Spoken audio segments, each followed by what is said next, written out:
Qué importante es saber manejar un automóvil, una bicicleta. Qué importante es saber montar a caballo y que el automóvil, la bicicleta, el caballo respondan a las indicaciones, a los movimientos que tú haces. ¿Te imaginas subirte a un automóvil que no responda cuando tú quieres acelerar, cuando tú quieres cambiar de velocidad o bien cuando quieres frenar? ¿Te imaginas que la bicicleta tampoco respondiera por más que pedalearas y no avanzara, o viceversa, que sin que tú pedalearas la bicicleta comenzara a avanzar por su propia cuenta? ¿Y qué decir de un caballo que no se pudiera dominar? Evidentemente que estos elementos te ocasionarían muchos problemas. No podrías llevar tu ritmo, no podrías llegar a la meta que tú quieres. Pues bien, esto mismo sucede con este elemento que hemos mencionado en el segmento anterior, que es nuestra mente. Recuerda que tu mente fue programada de alguna manera desde que tú eras pequeño, desde que eras niño o niña.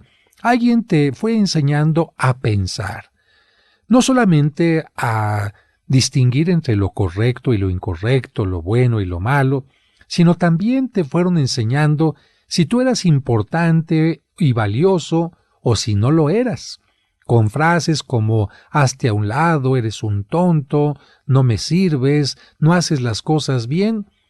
Frases como estas que se fueron repitiendo fueron haciendo que tú tuvieras una mente no educada correctamente.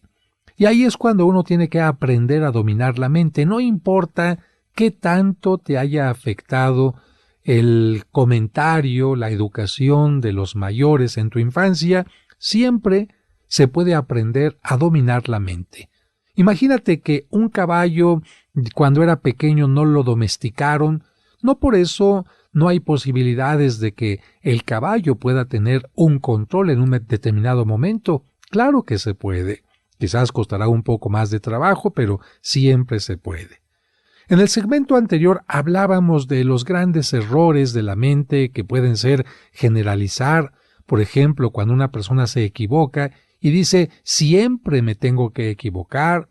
Hablamos también de lo que era filtrar, cuando una persona solamente recibe y acepta los comentarios negativos sobre su persona, y cuando recibe un halago o un piropo, cuando se le reconoce un trabajo, no lo acepta, demostrando con esto que en su infancia se fue acostumbrando a considerarse una persona sin valores, una persona que no valía la pena y cosas semejantes. El tercer punto con el cual concluimos el segmento anterior fue cuando se le da más importancia a los sentimientos que a la razón. Y comentábamos que qué bueno que tenemos sentimientos, porque a través de ellos podemos sacar nuestros momentos de tristeza, de enojo, nuestros momentos de impotencia. Gracias a los sentimientos podemos desahogarnos llorando, podemos reírnos, pero aquí hablábamos de algo muy importante. Una persona no puede dejarse llevar por los sentimientos. Y por eso tenemos que enseñar a nuestra mente que sin menospreciar los sentimientos, sin negarlos, aprendamos nosotros a ponerlos en su lugar, porque de lo contrario los sentimientos nos pueden llevar incluso a cosas que pueden ser totalmente nefastas, como el suicidio o el intento del suicidio de algunas personas. Me ha tocado ayudar un poco en terapia a algún joven, a alguna mujer que intentaron quitarse la vida, y después de platicar con ellos, se dieron cuenta que se estaban dejando llevar simplemente por un sentimiento de enojo con los padres, de enojo con la pareja, de una gran tristeza porque les habían comentado que tenían cáncer, de una gran impotencia porque sentían que tenían una deuda que no podían pagar. Y en todos esos casos el sentimiento es el que les orilló a tomarse una pastilla, es el que les orilló a tomarse alguna bebida que ellos pensaban que les daría la muerte, y afortunadamente llegaron médicos en el momento oportuno para salvarles la vida.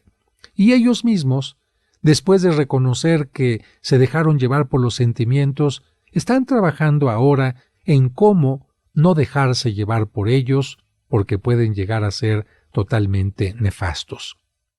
Vamos a continuar avanzando en los errores que puede tener nuestra educación, nuestra forma de actuar en la mente, para ir tratando de corregirlos. El siguiente punto sería cuando una persona se va a los extremos. Aquí también se le puede llamar a este punto cuando una persona polariza. Tú sabes lo que es el polo norte y lo que es el polo sur. Son los dos puntos más extremos de la Tierra. En ese sentido, la palabra polarizar significaría ir desde un extremo hasta otro. Es decir, cuando la persona no es capaz de ser centrada y entonces de un polo se pasa directamente al otro polo. Por eso, una forma más clara de hablar de lo que es el error de polarizar sería el error de irse a los extremos. Y como siempre, a través de un ejemplo lo podemos comprender mejor. Imelda es una excelente anfitriona. Le gusta tener todo bajo cuidado en sus reuniones, como la recepción de los invitados, el servicio, el arreglo de la casa, la decoración de la mesa, el menú que va a servir, los postres, la música, etc. Sin embargo, aunque los invitados quedan encantados por todo, Imelda nunca queda satisfecha. ¿Por qué? Porque siempre encuentra algo negativo o imperfecto, por muy pequeño que sea en sus reuniones. Ella llega a decirse cosas como: la cena empezó 5 minutos más tarde, hubo una flor marchita en el arreglo, la música pudo ser mejor, la señora Flores no comió sopa, seguramente la hice mal, el señor Villarrois no bailó, seguramente no elegí la mejor música. Imelda nunca goza ni se siente satisfecha ni orgullosa de sus eventos. Ella se va de un polo a otro. Irse a los polos hace que ella se maneje con la regla del todo perfecto, o si no, nada vale. Lo repito, o todo sale perfecto, o si no, ningún esfuerzo, ninguna de las cosas que se intentaron hacer mejor valen la pena. Yo te preguntaría a ti, ¿cuál de las acciones que ordinariamente hacemos no sale al 100%? Yo diría que, por mucho que nos esforcemos, son pocas las ocasiones en que tenemos un resultado totalmente óptimo. En la mayoría de los casos podemos obtener un 99, 98, 80, 70%, pero eso no significa que hayamos hecho las cosas mal. Significa que hay muchas cosas que se nos pueden escapar de las manos, que hay muchas cosas que ni siquiera dependen de nosotros. Por ejemplo, si el señor Villarrois no bailó en la fiesta, quizás no es porque Imelda no haya puesto una música adecuada, sino simplemente porque el señor Villarrois tenía reumas, o simplemente no le gustaba bailar, o simplemente no quería bailar. Con esta regla de el ser extremista, irse de un polo a otro, no hay puntos intermedios de valoración, por lo que cuando en un proyecto algo te falla, pues te juzgas como que todo está mal. Cuando no se consigue el resultado esperado, piensas que todo falló y no hay nada positivo que valorar. Esta manera de ver las cosas hace que las personas pierdan autoestima porque no tienen la habilidad de valorar ni las cosas buenas ni los logros. Lejos de ver todo el conjunto, ven el granito quemado del arroz. Lejos de ver toda la sinfonía en su complejidad, ven únicamente una nota que estuvo desafinada, y esto no es correcto. Una cosa es ser perfeccionista, es decir, querer buscar la perfección, querer buscar el crecimiento, la mejoría, el desarrollo, pero otra cosa es que esto se pueda obtener todos los días.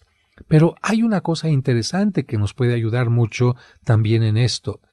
En la mayoría de los casos, cuando analizamos nuestra vida, nos daremos cuenta que, comparando nuestra vida actual a cuando éramos pequeños, adolescentes o jóvenes, hemos crecido no solamente en conocimientos, en experiencias, en habilidades, en decisiones. Esto me parece que es lo que tendría que tener presente una persona que es extremista. Lejos de fijarse en sus defectos, que se fije en sus grandes avances, en sus grandes logros. Un punto importante para la autoestima. No te vayas a los extremos, no seas extremista. El otro punto que vamos a tratar en breve es el de autoculparse. No es raro que algunas personas se echen la culpa de todo lo que sucede a su alrededor, incluso cosas de las cuales no son responsables.